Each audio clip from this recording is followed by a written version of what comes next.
അഹല്യയിലെ വിദഗ്ധരായ ഡോക്ടർമാരുടെ ചികിത്സ കൊണ്ട് എനിക്ക് എന്റെ കാഴ്ചശക്തി പൂർണ്ണമായും തിരിച്ചു കിട്ടി. ഇപ്പൊ എനിക്ക് ഈസിയായി വായിക്കാം. നേത്ര സംരക്ഷണത്തിന് നമ്മുടെ Ahalya. Ahalya foundation eye hospital, കേരളത്തിൽ എല്ലായിടത്തും. ത്രിവേണി സംഗമ ഭൂമിയായ മൂവാറ്റുപുഴ നഗരത്തിന്റെ പ്രൗഢി നിലനിർത്തി കച്ചേരിത്താഴത്ത് നിന്നിരുന്ന ആൽമരം ഓർമ്മയായി. പതിറ്റാണ്ടുകളുടെ ചരിത്രം പേടി കച്ചേരിത്താഴം ബസ് കാത്തിരിപ്പ് കേന്ദ്രത്തിന് സമീപം നിന്നിരുന്ന ആൽമരമാണ് നഗരവികസനത്തിന്റെ ഭാഗമായി വെട്ടിമാറ്റിയത്. മൂവാറ്റുപുഴയുടെ ചരിത്രത്തിന്റെ അടയാളമായി കച്ചേരിത്താഴത്ത് അവശേഷിച്ചിരുന്ന കൂറ്റൻ ആൽമരം വെട്ടിമാറ്റി.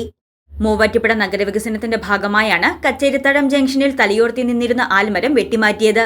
പതിറ്റാണ്ടുകളോളമായി മൂവാറ്റുപുഴ നഗരത്തിലെത്തുന്നവരെ സ്വീകരിച്ച് ബസ് കാത്തിരിപ്പ് കേന്ദ്രത്തിന് സമീപം തണലേകി നിന്നിരുന്ന ആൽമരം ഞായറാഴ്ച രാവിലെ 8ഓടെയാണ് ഓർമ്മയായത്. കച്ചേരിത്താഴത്ത് എത്തുന്നവർക്കും ഓട്ടോറിക്ഷ തൊഴിലാളികൾക്കും ഏറെ ആശ്വാസമായിരുന്നു ഈ കൂറ്റൻ ആൽമരം. നഗരവാസികൾക്ക് ഒട്ടേറെ ഓർമ്മകളും ഈ ആൽമരത്തോടൊപ്പമുണ്ട്. മൂവാറ്റുപുഴയുടെ ചരിത്രം പേറി പതിറ്റാണ്ടുകളായി നിന്നിരുന്ന ആൽമരം ഇതുവരെയും ഒരു അപകടം പോലും സൃഷ്ടിച്ചില്ലെന്നത് ശ്രദ്ധേയമാണ്. എന്നാൽ കാലപ്പഴക്കം ചെന്ന് മരത്തിന്റെ സംരക്ഷണ ഭിത്തി തകർച്ചയുടെ വക്കിലെത്തിയിരുന്നു. ശക്തമായ കാറ്റിലും മഴയിലും മരം കടപുഴകി വീണാൽ വലിയ ദുരന്തമുണ്ടാകുമെന്നാരോപിച്ച് മരം വെട്ടിമാറ്റണമെന്ന ആവശ്യം വർഷങ്ങൾക്ക് മുൻപ് തൊട്ട് ശക്തമായിരുന്നു.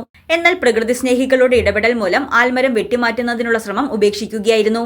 1956 നവംബർ 1 കേരളപ്പിറവിയോടനുബന്ധിച്ച് കാസർഗോഡ് നിന്നും പാഠശാലയിൽ നിന്നും പുറപ്പെട്ട ദീപശിഖ യാത്രകൾ സംഗമിച്ചത് മൂവാറ്റുപുഴ കച്ചേരിത്താഴത്തെ ആൽമരച്ചോട്ടിലായിരുന്നു.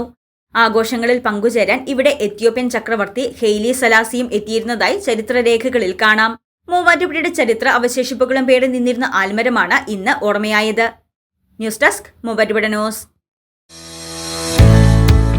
ബസേലിയോസ് പൗലോസ് സെക്കൻഡ് കോളേജ് പെരുമാടം ഉന്നത വിദ്യാഭ്യാസ രംഗത്ത് മികച്ച ഗുണനിലവാരം പുലർത്തി Malankara Jacobite Syrian Christian education ട്രസ്റ്റിന്റെ കീഴിൽ പ്രവർത്തിക്കുന്ന വിദ്യാഭ്യാസ സ്ഥാപനം